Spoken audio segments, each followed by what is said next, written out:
Prezident administratsiyasi boshchiligidagi Respublika ishchi guruhi tomonidan So'x tumanida olib borilgan o'rganishlar jarayonida aniqlangan muammolarni bartaraf etish maqsadida kengaytirilgan yig'ilish bo'lib o'tdi. Yig'ilishda Farg'ona viloyati hokimi Xayrullo Bozorov ishtirok etdi. Erishilgan muvaffaqiyatlar o'zimizniki. Biz bugun mavjud muammolarni bartaraf etish choralarini ko'rishimiz kerak dedi viloyat rahbari. O'rganilgan har bir muammo va uning yechimi haqida so'z olgan ishchi guruh a'zolari ta'kidlaganidek, bugun aholini qiynab kelayotgan asosiy muammolar bu sug'orish va ichimlik suvi, elektr va yo'l bilan bog'liqdir.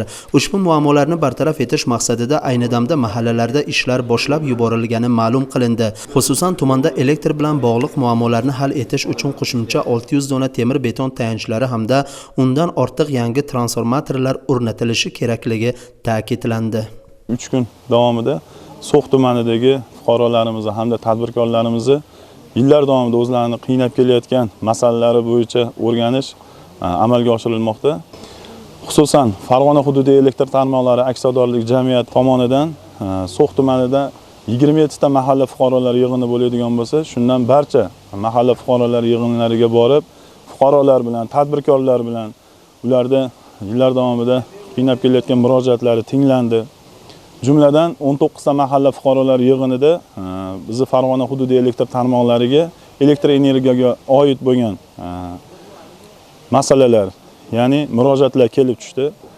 Buni sarhisob qilganimizda 19 ta mahalla fuqarolar yig'inida jami 40 kilometrga yaqin elektr uzatish tarmoqlari hamda 600 ga yaqin temir beton tayanchlari, bundan qolaversa, yangi transformator punktlari o'rnatish ishlari amalga oshirish belgilab olindi. Hozirgi kunda So'x tumani Hazrat Ali mahalla fuqarolar yig'inida yillar davomida shu elektr energiyani ta'minotida kuchlanish pastligi hamda ob-havoning injiqliklari paytida shu elektr energiyaga bo'lgan muammolar yuzaga kelganligi aniqlandi.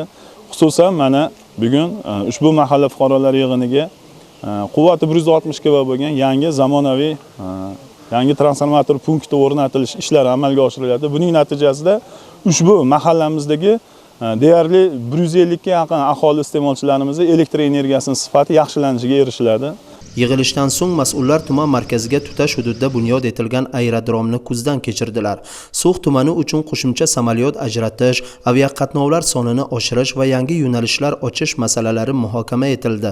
Viloyat rahbari tomonidan bildirilgan Qo'qon shahri va So'x tumani o'rtasida aviaqatnovlarni yo'lga qo'yish taklifi Transport vazirligi vakillari tomonidan qo'llab-quvvatlandi. Keyingi manzil tuman tibbiyot birlashmasi bo'ldi. Tibbiyot muassasasida aholiga sifatli tibbiy xizmat ko'rsatish hamda zarur tibbiy jihozlar bilan ta'minlanganlik holati ko'zdan kechirildi. Bu yerdagi barcha bo'limlar zamonaviy tibbiyot jihozlari bilan ta'minlangan. Endi mas'ullar mavjud imkoniyatlardan samarali foydalanishlari zarur. Bu borada viloyat sog'liqni saqlash boshqarmasi rahbarlariga vazifalar yuklandi. Jahongir Sobirov, Xolmurod Abulfayziyev So'x tumanidan tayyorlandi.